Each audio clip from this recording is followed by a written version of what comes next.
kidding. 1 second. Double checking this. Okay, cool. We're live in 5, 4, 3, 2.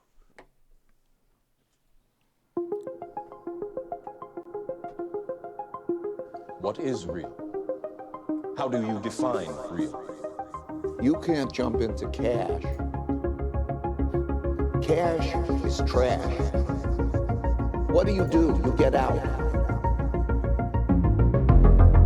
The Bitcoin Matrix podcast is live with the freshest Bitcoiners on earth, economic oracle and political soothsayer, heavily armed clown, host of the Bitcoin Echo Chamber and co-founder of WTFHappened in1971.com, Pierre Rochard, renowned expert on the investment case for Bitcoin and founder of PierreRochard.com, and the only person that makes Bitcoin sound fun, the eloquent Guy Swann, host of the Bitcoin Audible podcast. Welcome and thanks for coming back on the show to talk on Bitcoin's third election.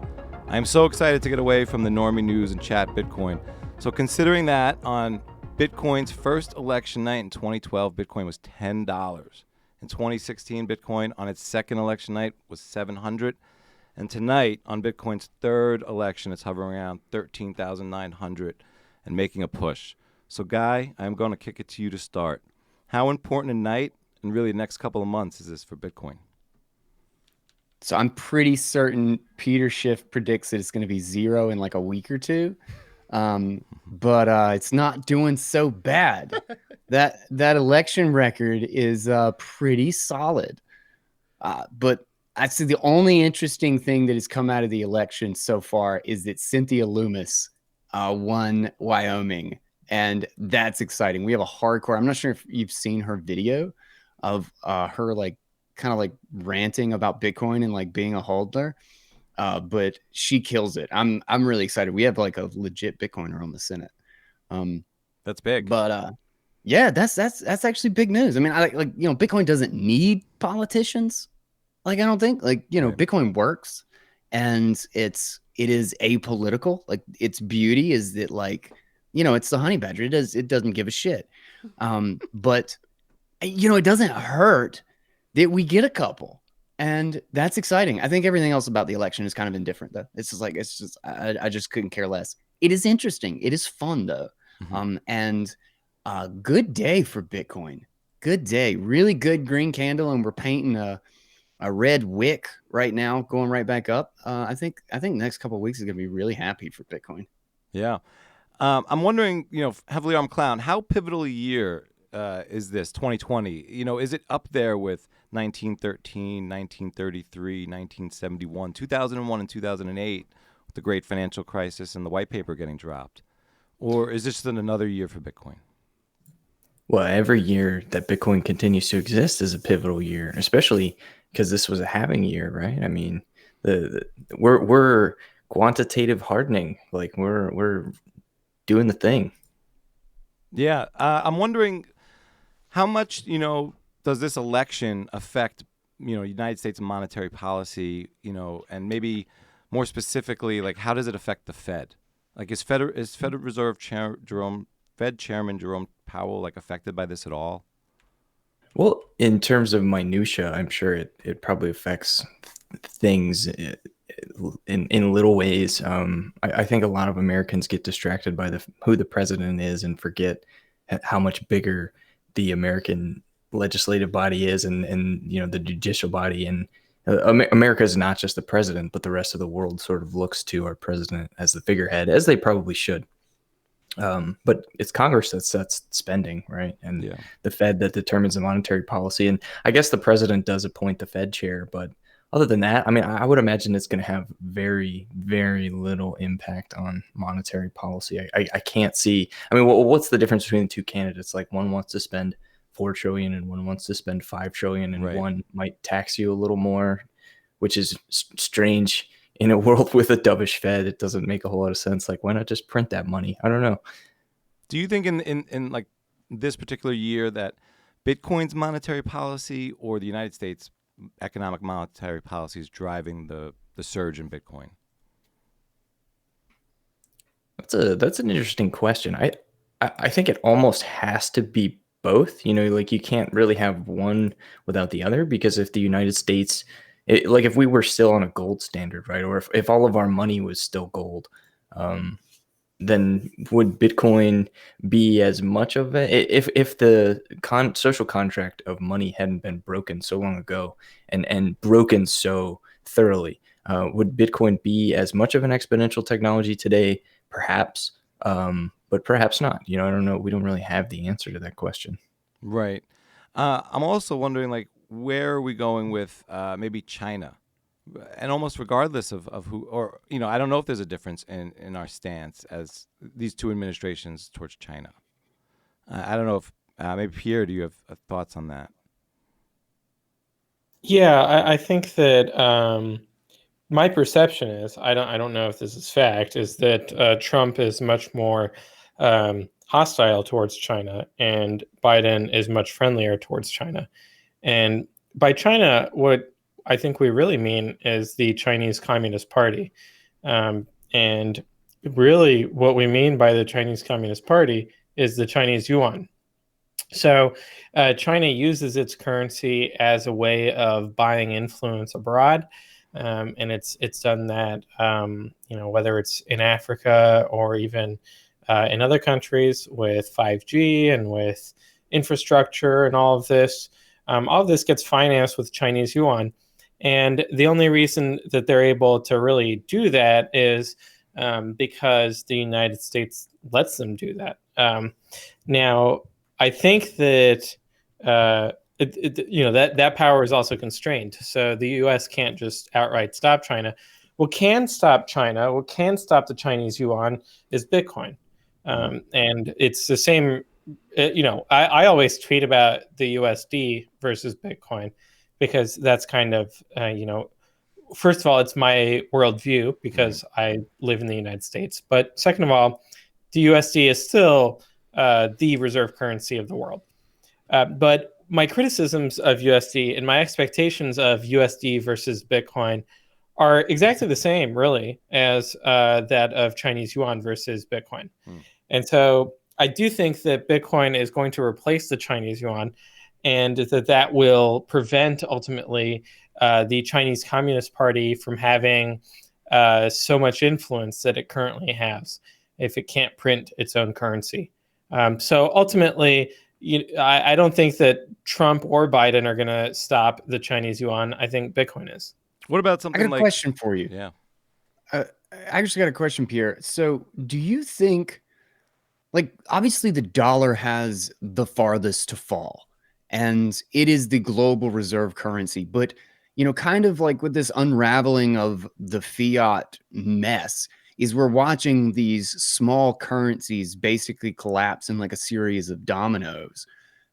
Do you think we'd see the same thing with Bitcoin? Is that it basically threatens the smaller currencies first in other countries before it really starts to put pressure on the dollar? Like, particularly with the yuan, basically an emergent one that's like really becoming strong on the global stage, could actually become weaker because of Bitcoin's presence before the dollar really has anything to worry about?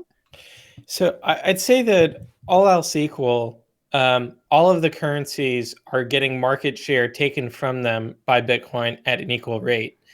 And that's because Bitcoin's a global permissionless money. But the counterpoint would be that some countries have a greater percentage of, let's say, Bitcoin adoption than other countries. And that can be driven by regulations. I also think it's driven by culture, right? So in Europe, for example, the Netherlands and Germany, I think, have more Bitcoin users per capita than, let's say, Spain and Italy. And that's because they're culturally, I think, more interested in sound money. And so the narratives around savings and sound money resonate more with them. So I think that will drive the differential. There's also the regulations. So countries that are Bitcoin friendly can cause there to be more Bitcoin adoption. And we see this in countries that don't tax Bitcoin capital gains. So, for example, like Puerto Rico, but there's others as well. Portugal, I would call out as well. They are attracting Bitcoiners, and they're also, creating a larger Bitcoin market within their country. So I think that's going to drive it. Now, I think there's also an argument for the US dollar being the last to fall because it has the strongest network effects as the global reserve currency. But ultimately, I wouldn't, that might be a matter of days, right? It's not like that might not buy them decades. It might literally buy them days. Oh, shit. Gradually, then suddenly. Exactly. Pierre, what kind of player do you see China being in the Bitcoin space in terms of, potentially seizing, miners or co-opting miners to obtain or acquire Bitcoin? Yeah, I think that would give them a Bitcoin cash flow. But as governments, I think, are naturally high time preference. So they would quickly spend those Bitcoin. And so I don't think that would be kind of something to worry about per se, because the other part is that it's really about who has the best electricity generation for Bitcoin mining. And I don't really see any fundamental reasons why China does.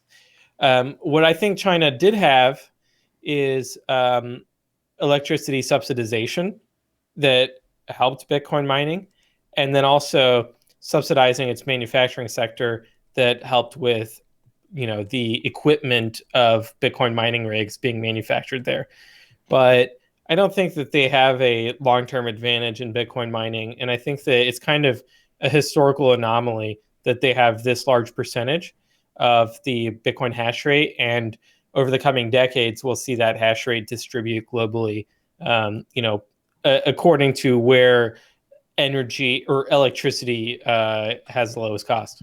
Right. No, I totally agree there. And actually, something that I found in my reading that was really interesting is that the real reason, or a big part of the reason why China has such access or such production of incredibly cheap energy, is because their Communist Party basically misallocated a crap ton of resources into building energy sources, hydroelectric in particular, that they couldn't even take advantage of. It's kind of the equivalent of, I know everybody's probably seen that image of the highway that's like 12 lanes and there's nobody on it. There's like a dude on a bicycle and the whole thing is empty.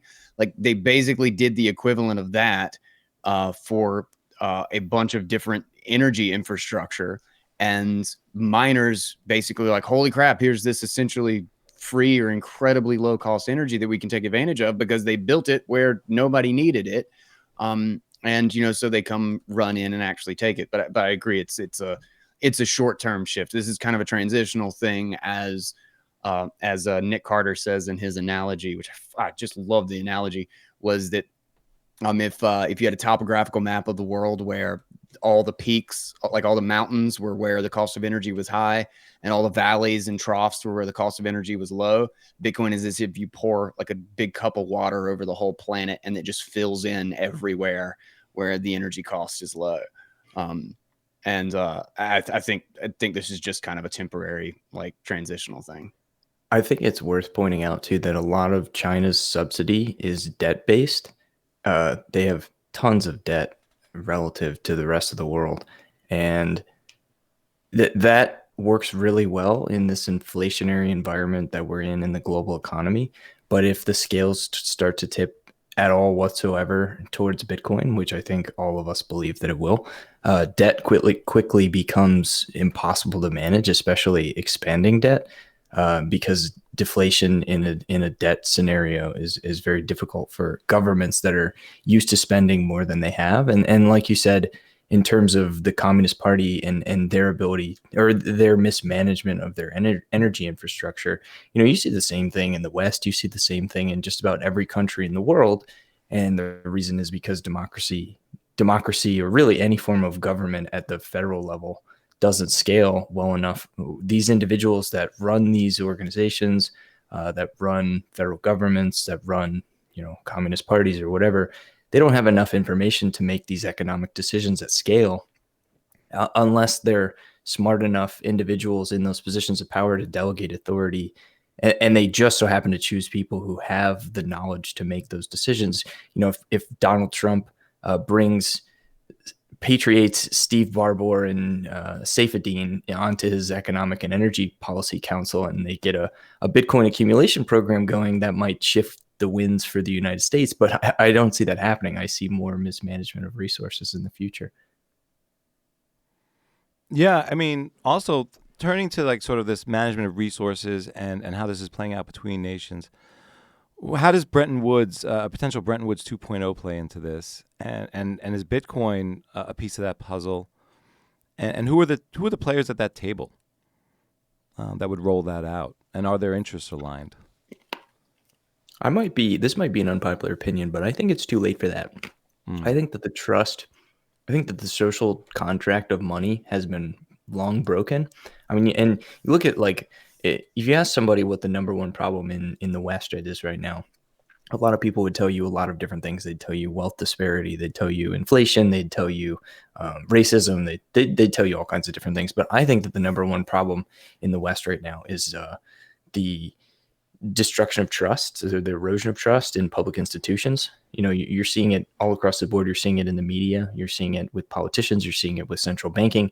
And if you don't believe me, just go look at Twitter. Look at the shitstorm that is Twitter. Whenever one of these blue checkmark public institutions posts anything about anything, the majority of the comments are either mocking them or hating on them or calling out their nonsense policy. And that's a widespread erosion of trust. And you kind of need trust in institutions in order for society to function, at least one that acts in the way that ours does. And that's generally why I think a lot of anarcho-capitalists like the trust that comes with economic activity, because the what would you call it? The marker of trust in the free market is profit, right? So you know which institutions are performing in terms of what the market is demanding, because they're the ones making the money. And you can't really have that in this paradigm that we have now, where all of these institutions are funded by the government or subsidized by the government or propped up by bad business, zombie companies, cheap credit. All this stuff is just nonsense, and it has to collapse. Yeah. It's interesting. I really like the way you put that, and trust is broken. And I think that's why I have a hard time wrapping my head around what they would roll out for Bretton Woods 2.0, because I don't think I'd buy it. And from what I'm hearing, not a lot of people would buy it.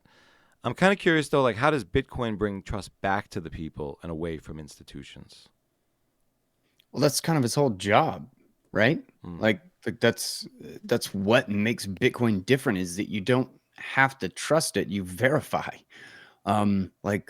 You simply know it is or it isn't. And it's not a set of rules based on some politician or some political party, or that the media agrees with it. It's a mathematical set of rules. If you have the keys, you're the owner. And what's funny is that you actually talk about Mr. Clown. You talk about how profit is actually a measure of trust for who's producing or creating real value in the market. That's actually funny, because I never quite put it in the realm of trust, but you're actually right. I just read Atlas Shrugged again very recently, when Valis was doing the book club episode on Atlas Shrugged, and God, that thing is a beast. But there's a part. I have a question, guy. Did you skip the 100 or so pages of strange love triangle? No, I stayed hard through the whole thing, start to finish. But I actually had forgotten about the shift in the love story in the quote unquote third section, and I was like, oh shit, that's right, it changes again. So it kind of took me a little bit for left field, but it's been a really long time since I read it. But one of the things that she harps on kind of in the philosophy is that profit in a free market with real money is actually proof based on the legitimate agreement with other people, the actual cooperation with other people in the market, that you did something that was worthwhile, that that from start to finish, you worked your butt off. And at the end of the day, you created more value instead of destroying it. And that is a sense of trust. And that's what's completely broken down. If you can get debt that is completely meaningless and has no market price whatsoever, and you can buy your own stock for the price to go up, you have like that whole relationship is just completely obliterated. And that's how you get the corruption and the bastardization of quote unquote capitalism, is that people just create projects for the sake of chasing cheap money, and profit becomes completely detached from actually producing something of real value. And all of it breaks down. But I think a lot of it too is just in the lack of cohesion in like a political narrative, like it's something that the internet has done to media, that it basically has done. It's disrupted so many different industries and so many different like legacy structures of things. It's also done this same thing to political narratives. And there was this kind of cohesive joint lie that we always told ourselves through the three major media networks, and now it's just splintered into 1,000 pieces. And that's kind of exposed all of these other problems that have been exacerbated over the same period of like 2 or 3 decades. And everything's coming to a head at once. Like it feels like extremely Fourth Turning-esque. And like I think the next 10 years, it just so much is in flux right now. Like to see the financial system, the massive global debts across so much of the modern world, the narrative political breakdown of incumbent media and kind of the old legacy systems, and Bitcoin all coming to head at the exact same time. It just screams that at the end of this decade, the world is just not going to look like where we are sitting right now. So I actually have a question, and I have thoughts on this for myself, but I want to know what you guys think, particularly you, Pierre. What else do you guys think Bitcoin will disrupt besides money, right? Because we talk about the money a lot, but the potential of Bitcoin to disrupt a lot of other industries is very real. What are you guys most excited about, or where do you think that Bitcoin will be the most disruptive outside of just economically? Yeah. So outside of just economically, okay, that's a big caveat. I would say outside of just monetarily, right? Because I think that Bitcoin's potential to disrupt things like insurance even is far more significant than we're aware of just yet. Because I think that a lot of insurance emerged out of necessity due to inflationary cash, where we can't just self-insure by holding cash. And so then we have to outsource it to insurance companies that fundamentally now are just, professional investment managers. And so basically what they're saying is that they're going to manage a portfolio of assets such that they get a high enough return that they're going to be able to pay out on all the policyholders eventually. So there's insurance, but if we go zoom out even more outside of the economy, I think it does get to that question of trust and verification, where and this is something that I think is a bit of a swing back. That is that in the 20th century, we swung very far in the direction of relativism, where we rejected the notion of there being absolute truths. And we kind of held ourselves to be so intelligent that we can actually discover the fundamental, not only can we discover fundamental realities, but that also that these realities would be opposed to each other, right? And this is kind of where we went with the whole quantum stuff. And I don't want to speak to that, because I think that there's it's only symptomatic of a wider trend in society towards relativism. And I think that especially in the moral universe, I think that we took what we learned in the world of physics about relativity, and for for a number of different reasons, we decided to apply it to the moral universe, where I think that it ultimately actually had no business being applied at all. And we could argue that the main catalyst for why that happened was because of fiat money. Because ultimately what fiat does is it corrupts the political system, and thus I think it corrupts the moral fabric of society. So if we were to assign the root cause of moral relativism to fiat, and the reason I do that is because I think that actually fiat was uniquely enabled by where we were in our technological progress, in that paper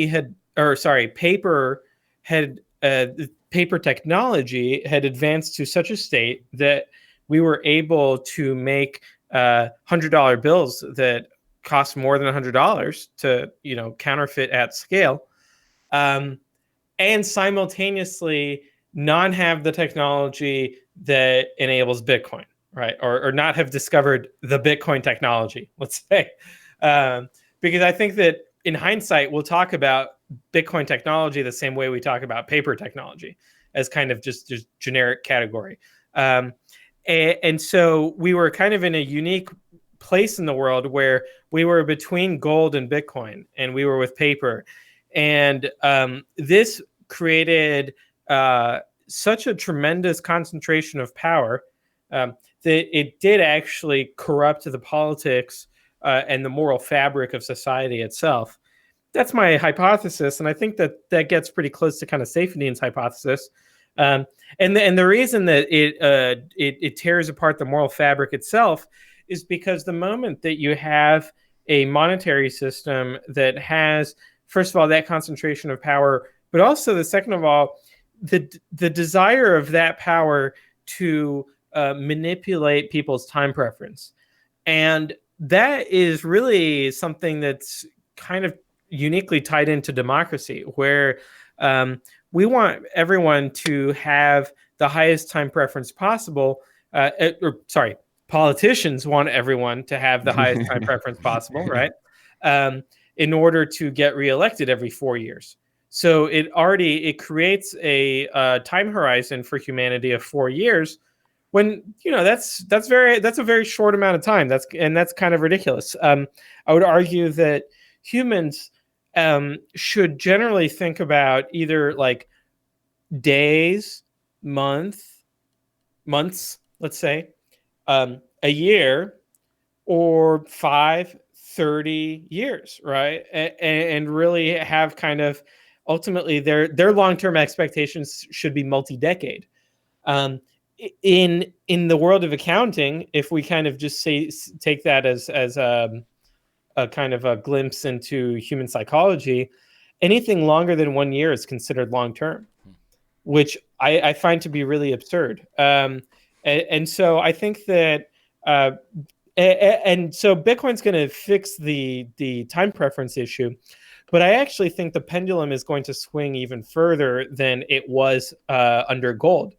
I think that because of gold's very soft difficulty adjustments and its lack of halvings, that it has kind of let's call it a 3% dilution rate, whereas Bitcoin has a 0% dilution rate, right? If we look at 21 million Bitcoin. And so I do think that time preference is going to go even lower than it was under gold. And so I think that the moral fabric of society will be strengthened even further than it was under gold. And there's going to be a lot of really interesting repercussions, and ultimately to the benefit of humanity. Because I do think that morality is a really important part of human flourishing, and that the more we promote immorality, the more miserable people are. And that to me is reflected in, especially, with this coronavirus thing, right? Where people are talking about, depression and suicide are skyrocketing. I I see depression and suicide as not. To me, they're part of this cluster of psychological problems caused by high temp preference, along with anxiety as well, obviously. And so I think that Bitcoin is going to be good for our mental health. It's going to be good for the moral health, which you could kind of say is the collective mental health of society. And ultimately, that'll trickle into our economics, into our politics, right? Where I think our politics is reaching, in the U.S., levels of, it's weird too, because we have so little to disagree over that now we disagree over like Goya beans being, Republican or Democrat.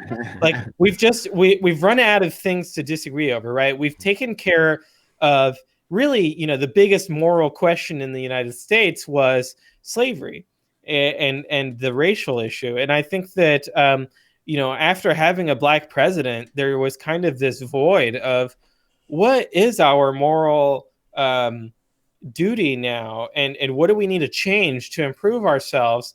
And really, we don't want to look at the hard part, which is the Federal Reserve.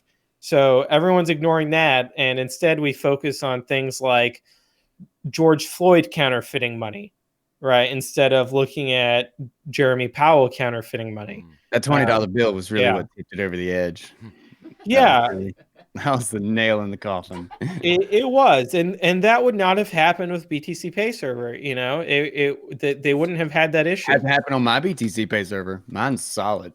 Yeah, exactly. So it automatically verifies the authenticity of the Bitcoin as it comes in, and you don't have to call the police. But yeah, anyway, I think that it's overall, and I think that it's coming at the right time, because the fiat system had kind of played itself out. Once you get down to the 0%, the zero bound, you've really squeezed all of the juice out of the fiat system, and now you have diminishing marginal returns, where I think any additional steps in that direction are just going to be purely inflationary, and aren't going to really even provide short-term growth. Yeah, one thing on that kind of makes me curious is that, like, I've thought for a while that, like, we've been in a horrible financial situation for a long time now, like 15 years, like, really, like, it's just been a complete mess. And I half wonder if Bitcoin had been 12 or 13 years old in 2008, I wonder if they'd been able to actually reflate it. I wonder if it was actually a significant consequence of the lack of an escape valve that allowed them to reinflate this thing for a whole nother decade. I mean, maybe I'm wrong. That's just me musing about this stuff. Yeah, so that's a fair observation. My bias is always towards Bitcoin being a really endogenous process. And so that's where I do think that the US election is irrelevant, but I also think that the macro cycle itself is irrelevant with regards to Bitcoin's value accrual. And that ultimately it's going to be Bitcoin that causes a crisis rather than us turning to Bitcoin in the midst of a crisis. Yeah, that's interesting, is that the actual movement into it is what causes the unraveling.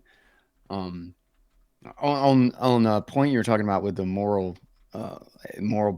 breakdown, the breakdown of the moral fabric of society, is I totally agree, because there's actually multiple ways in which I think the manipulation or the corruption of money really feeds on that problem. The one that you pointed out that I think is just absolutely spot on is that everything becomes it moves to the political frame of time. Is that whatever happens with money or finance or debt or whatever is just for this political election. Like, and now we have to shift for the next regime or for the next Senate. And so everything becomes ultimate high time preference. But just inflation in general, I think it was Breedlove that had this analogy, was that like inflation is something that forces businesses, it's forcing businesses to increase their prices as their costs increase.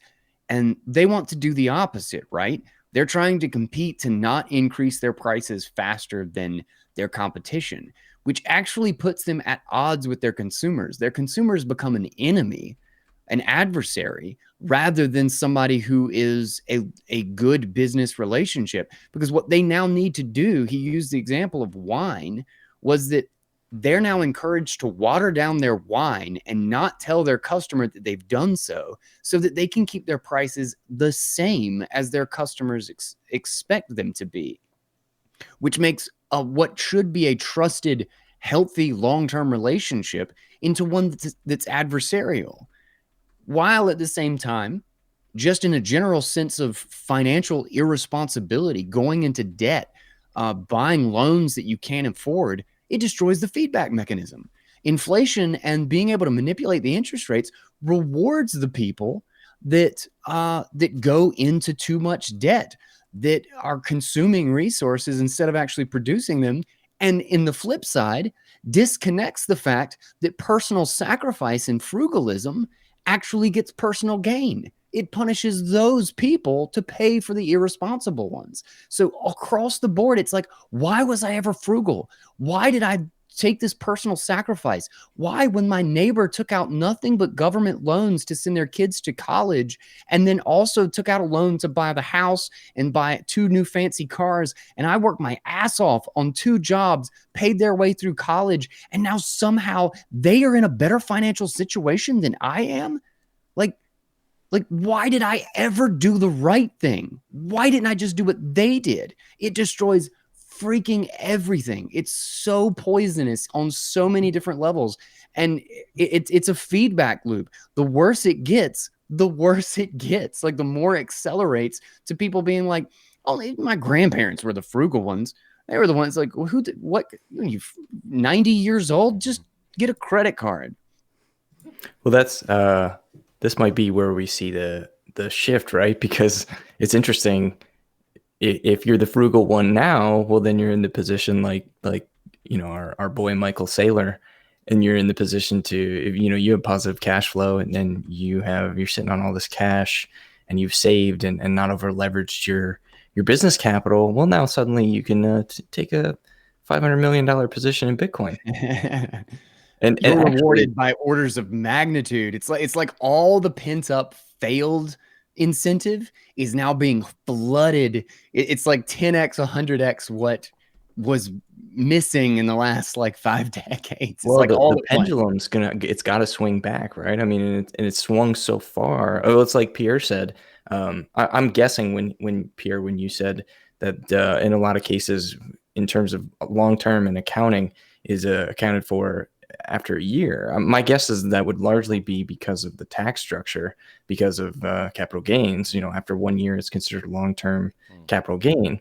And, interestingly, in a society where everyone is forced into equities, particularly in their 401ks, in order to try to preserve their wealth, we have a hyper awareness of accounting, which, no offense to you, Pierre, but really isn't an interesting topic to most people. So they have this hyper awareness to accounting, focusing on, like quarterly results and annual results, and then distributing their capital appropriately based on companies that are producing, quarterly returns that may or may not be sustainable.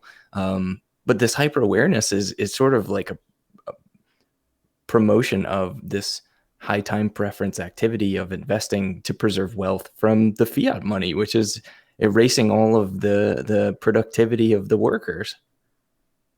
Yeah, I think that's right. And it goes back to Guy's earlier remarks about how inflation pits the producers against the consumers. And it's also true in the accounting world, where inflation actually does pit the accountants against management, and also the accountants against the shareholders, and the managements against the shareholder. Shareholders should have a long-term view on their investment, and I think that Bitcoin is going to change that, because now you won't necessarily have to own stocks in order to keep up with inflation, or you won't have to. You'll just own Bitcoin. And so if you remove that pressure for people to own equities as a short-term liquidity store of value, then it allows management to think longer term and to be okay with, because here's the thing is, we know this as Bitcoiners, is that 80% drawdowns are good, right? There's nothing inherently wrong. Sorry, not necessarily good, but there's nothing inherently wrong with an 80% drawdown if it means that the price went up a lot, right? Or if it means that there are long-term structural reasons for why the price is down this much, but that ultimately, if you're an accumulator, and if you're someone who is building up your capital base, large drawdowns are an opportunity.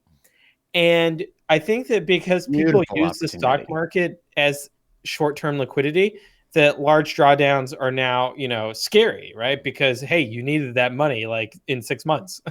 And really the stock market, in my mind, it should only have insiders trading, right? Because as an outsider, you don't know anything. I don't know why you would be involved with the stock market at all as an outsider, unless it's that you are being pushed into it by inflation.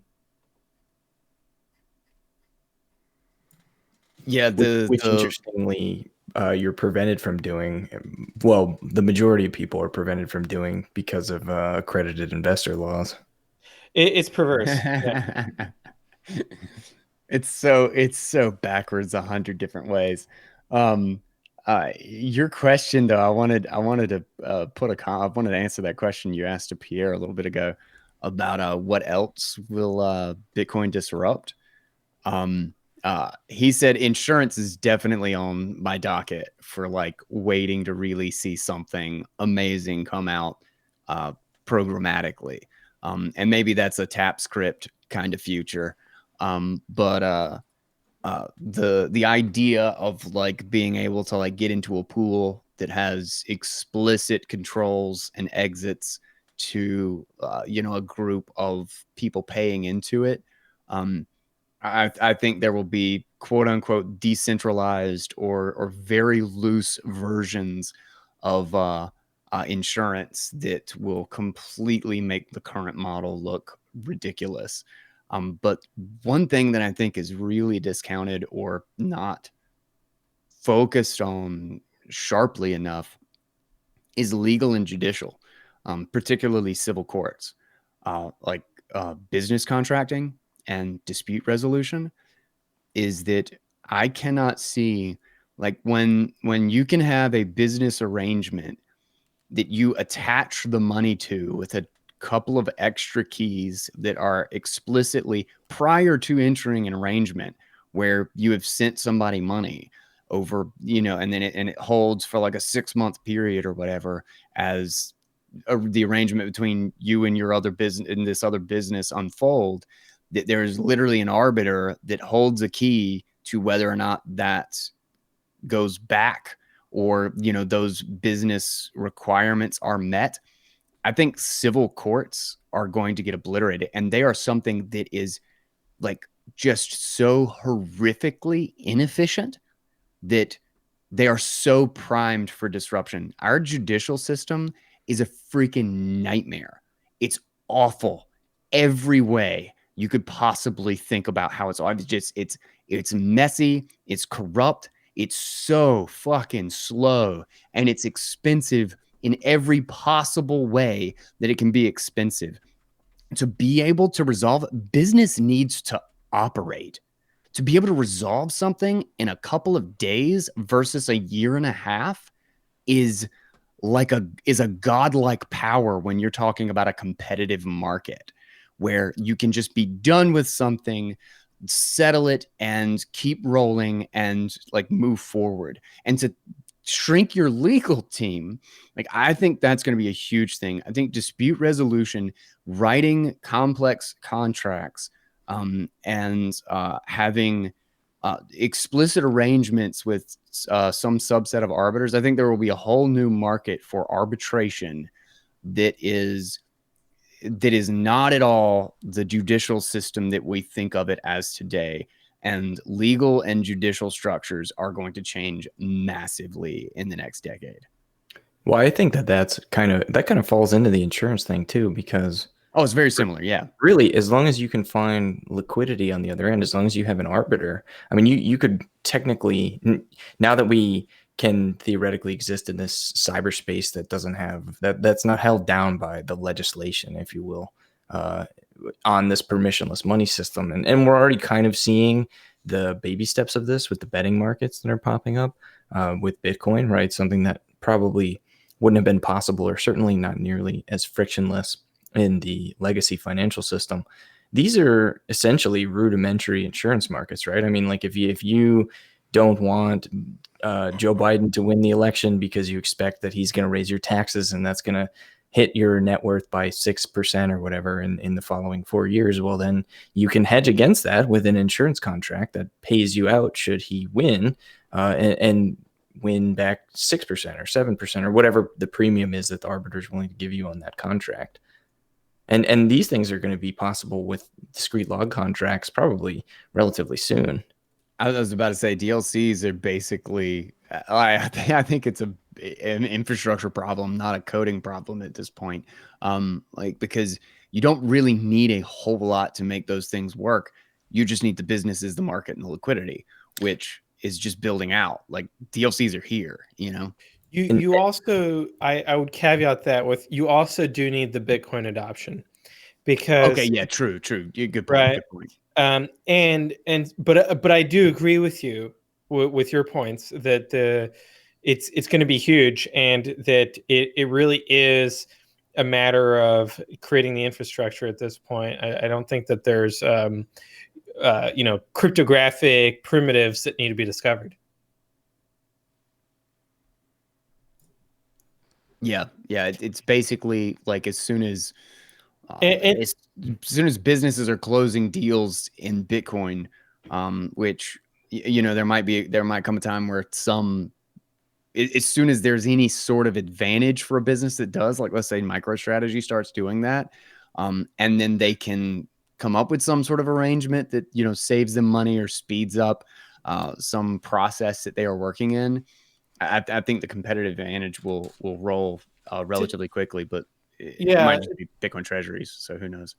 Yeah, I agree. And to me, there's two parts to it. One is that I am interested in it, for the technology, right? But the other part is that I think it sucks the air out of the utility narratives that we see around so many altcoins that are essentially trying to do this. But they're trying to do it with their own shitcoin as the underlying asset. And that's where really we get into a turtle versus the hare race, right? And I think that Bitcoin is the turtle, and that some of these shitcoins are the hare. And so they're going to be able to build out that infrastructure more quickly than Bitcoin. But because ultimately adoption of the underlying asset that is the collateral is the constraint, is the bottleneck, that Bitcoin will emerge as the winner, because Bitcoin is going to emerge as the winner, as the best Bitcoin collateral, or as the best treasury reserve asset. Yeah, it'll be that, like, people think that the contracts are going to give a value to the token, when the valuable token is going to be the determining factor as to whether or not anybody gives a shit about the contract. Precisely. Yeah. Right. You can do your black market death contract settlements in Monero and then immediately convert it to Bitcoin if you really wanted to. Heavily Armed Clown, what other aspects do you think Bitcoin's going to destroy, and maybe in the same framework create? Yeah. That kind of touches on what I just said, because like you look at some of the musings of the early cypherpunks like Tim May, and he talked a lot about assassination markets and things like that. This idea of this unstoppable, uncensorable money, that's also programmatic. It opens up this whole can of destabilizing worms for the state in a way where suddenly the incentives become much different, right? Whereas in an inflationary environment where you can control the monetary policy and control the legislature, and to a large extent, maybe not in totality, but to a large extent, control the actions of your populace. You have a lot of centralization of power, and you're not at a ton of risk. But when that power spreads itself out, and you see less palatable things emerge in this decentralized web of trust, I guess you could call it, Right. where things like assassination markets, regardless of how you feel about the ethics of that, or like whether or not you would support it or you want it to happen tomorrow, like it doesn't really matter, right? Because we're at this point in the world where these things are happening and they're going to continue to happen, and frankly, it can't be stopped. Nobody can censor that transaction or claw that money back or shut it down. There are ways, people will find ways, and if there's demand, that demand will be met with this uncensorable money. And if you're a politician, and let's say you're a politician of a country or even a large state, and so someone puts out an assassination contract on your head, well, do you want to run for that reelection? I mean, I wouldn't. It's interesting. I mean, Bitcoin, I think, also enables free speech just by, baking things into the time chain. But how do you think maybe Bitcoin plays into freeing speech, making it more immutable and uncensorable? Just FU money in general. Just just knowing that your capital is not tied to, potentially your reputation, or like that. Financial security makes people speak their mind, and there are going to be a lot of really crazy anarchists and libertarians and people who have got into Bitcoin that are just not afraid to push back. And that is what so much of I think that's where so much of the political dependency comes from, is that everyone's so dependent in so many aspects of their lives. When you're living paycheck to paycheck, when you're have absolutely no savings whatsoever, or God forbid you have thousands of dollars in debt, you can't speak up to your boss when you disagree with their decision. Like you can't challenge a decision with your business. You can't go in and argue with someone about getting a raise, because if you lose your job, you're screwed. Like your ability to stand up for yourself and what you believe in is directly related to how secure you are financially. And it translates from the business environment to the social environment to the political environment. It's connected across the board. And because of that, we've created a whole series of generations of just dependent, weak, do what I'm told, make sure everybody likes me because I'm on the edge of disaster all the time. And Bitcoin is going to flip that on its head. Well, and capital is an amplifier of speech, right? I mean, like, regardless of what your views are on natural rights. Yeah, sure. And what the legislature says, like on paper, me and Mike Bloomberg, we have the same right to free speech, right? But Mike Bloomberg doesn't get censored on Twitter when he says the wrong thing. And he has a whole media conglomerate that he can use to push out his narratives, right? So, like, yes, technically, according to the law, Mike Bloomberg and I have the same level of free speech, but he enjoys a greater amplification of his voice because of his capital.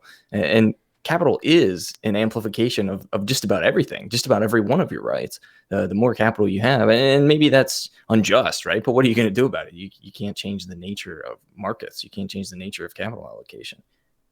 It's interesting with the amount of capital and the way, these internet and technology companies are accumulating capital. Who do you think is going to have more power in the next 5 years? After 5 years, maybe the internet monopolies or the states. And how does Bitcoin play into this? I'm hoping that because Bitcoin bootstraps a monetary system, and this monetary system bootstraps a payment system called Lightning, and Lightning bootstraps an identity layer, with your pub keys. and that bootstraps a social layer, and so that ultimately, by this kind of network effect, having a domino effect, that we end up with a far more decentralized layer for the internet for communications. That's pretty idealistic. I hope that turns out to be true, but I'm also concerned that because network effects are so strong, that it doesn't really matter how bad Facebook and Twitter become in stopping free speech. That they continue to be the centers of the digital world.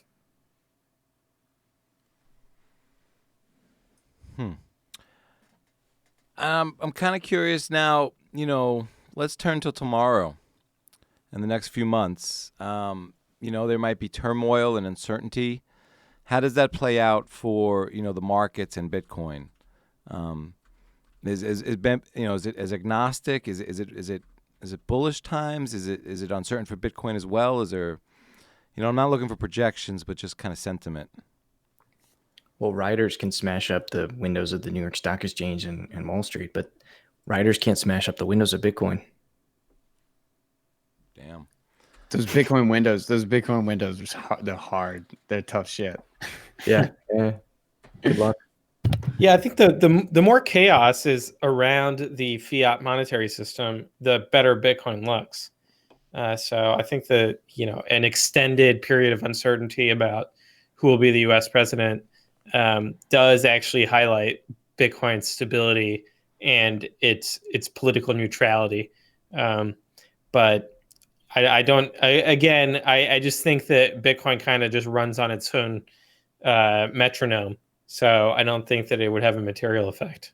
Yeah, I really feel like it's winning big tonight, holding and surging. And I think it's really kind of getting a magnifying glass on it. I just feel a little differently tonight than I did yesterday, even about Bitcoin. Not differently, but just more excited. I really feel like it's given me freedom to not worry about the political situation. So it's just been empowering for me personally. That's just it, right? Because at the end of the day, does any of this really matter? I mean, we can pontificate all day long about what events and what macro environments made Bitcoin go up and what events made Bitcoin go down and this and that. But like at the end of the day, like did it matter? Maybe, probably not. Honestly, probably not. I mean, I don't think like some of these people that are coming into Bitcoin and taking huge positions with corporate treasury positions, like are they really doing it because they were afraid that Biden was going to win the election? I don't know. I don't think so, and I don't think that they're positioning themselves based on like a necessarily uncertain immediate future, but more so because they see the trajectory on the long term. And I think that there's a growing number of people that are positioning themselves that way within Bitcoin. Yeah, I think Bitcoin comes out big out of all of this and a winner in both cases. And I'm just really amped. I don't think either is bearish for Bitcoin. Yeah, I think clarity is grow either way. Yeah, I think just the world and the country are looking for clarity, and I think that's just going to help Bitcoin. I think that it's kind of like we're all waiting for a paternity test to find out whose daddy's going to be, and I'm glad I'm not I'm not tuned into Maury Povich trying to figure that out. And I've just been so excited, and it's been so dope to chat with you guys on election night and talk Bitcoin. I really appreciate it. I want to open it up if anybody has any going out thoughts. Bitcoin wins the election in 2020. That's my forecast. I think that Michael Saylor really won 2020.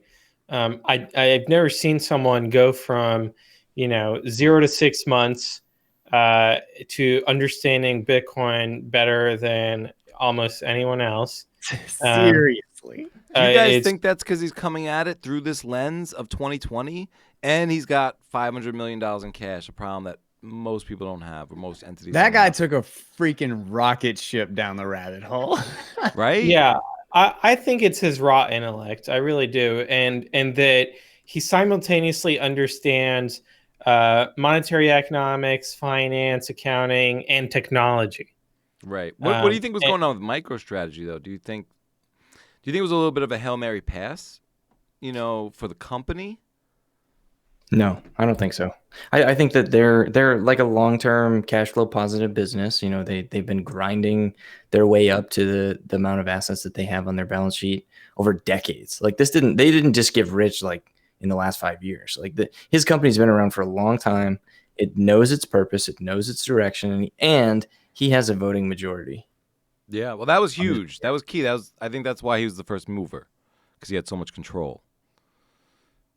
Yeah, I found it interesting that he said there was very little pushback with their board, or like their whole crew. Essentially, is that they would come together. The way he described it on my podcast was just that they would meet, they would talk about all the stuff that they found, and they would try to work out the differences and like get their individual opinions out. And then they would split up, and then like a month later, they would be like, all right, I found all this stuff, and I read this thing, and I listened to this thing, and they'd do it again. And they did that for like a couple of months, and then everybody was just like, yeah, we should be buying Bitcoin. This is stupid. Like it was just kind of like everybody was on board. It's like, all right. And everybody came to it in their own separate way. But that it really wasn't like the way he tells it, it wasn't really I had to convince everyone. It was just we all went down this road of like, is this a real option here? And does this make sense? And then after a couple of months of really digging into it, everybody was like, yep, this is what we should do. And it really blew up the merchant's narrative of, well, they need cheap transactions in order to adopt this. Because one of Michael Saylor's points, which isn't really something I'd thought about before hearing him talk about it, is that one way if you're selling a product where the person buying the product or service is going to need you, for 10, 20, 30 years, which turns out is a lot of different products, right? It's anything from a house to a car to a piece of software, that you're going to want that company to be around for a long time. And one way for you to have that certainty, or to at least alleviate the uncertainty, is for that company to be holding a lot of Bitcoin. And that, to me, is the real merchant adoption, is companies saying, hey, we hold 10, 50, 100, $500 million, billion, 5 billion, $10 billion worth of Bitcoin. So, we're going to be around for a long time. Not even like because we're going to make, short-term capital gains on it, but just as a permanent capital asset that sits on their balance sheet and provides comfort to counterparties that this company is not going anywhere else. And that just didn't exist before. If you look at all the ways that you could have done that before, they're very weak compared to the way Bitcoin does that. Yeah, I'm just blown away, guys. I've enjoyed this so much. I've never had so much fun on election night. This sucked. I've hated this. Oh, man. 4 more years of Bitcoin. 4 more years of Bitcoin. Damn it. 4 more years. Damn. I kind of love that is one of those just beautiful things about Bitcoin, right? Is that like I don't know if that was relevant to the political atmosphere, but it just kind of feels like it. That Satoshi was just like a real big old middle finger to the political establishment, that we have halvings like on the same years that we have elections, that say, by the way, Bitcoin is more important than you, and we're disrupting everything, and our money just got harder, while you argue about the same old bullshit day in and day out and pretend that this election is the one that's going to change everything, when we all know that it's the same freaking story every time, and nothing is going to change unless we buy Bitcoin and divest from your freaking idiocy. It's too immaculate, too brilliant, and too much ethics in the way he did it. It's just a He, beautiful she, or they. irony. Yeah. I'm blown away. I'm so happy that, well, I'm just relieved that we have Bitcoin. I've never been so calm on election night. I used to take I'm it just all- drinking. I'm Yeah, just drinking. I seriously. feel like I'm just watching a dumpster fire, and like I'm waiting to see which color it's painted. Yeah. And It's a food fight. I'm having a wonderful time. Yeah. Well, I'm glad we have Team Bitcoin, and I'm glad we have you guys to take us away from all of that. This has been so dope. I brought you guys together. I mean, you guys have all been on the show before. Heavily Armed Clown was, chat number 8. What the fuck happened in 1971? Pierre Rochard was number 1. Accumulating Bitcoin, Libertarianism, Anarcho-Capitalism. Guy Swann, you were on number 9. Bitcoiners literally called all this shit. And I just thought that bringing you guys together on election night would be so dope, and it definitely was. So I'm glad you guys were right here on the Bitcoin Matrix podcast, and thank you for listening. If you dug the show, please vote with your thumbs and press those 5 stars. That's the best way to spread the word. This is said. Peace out.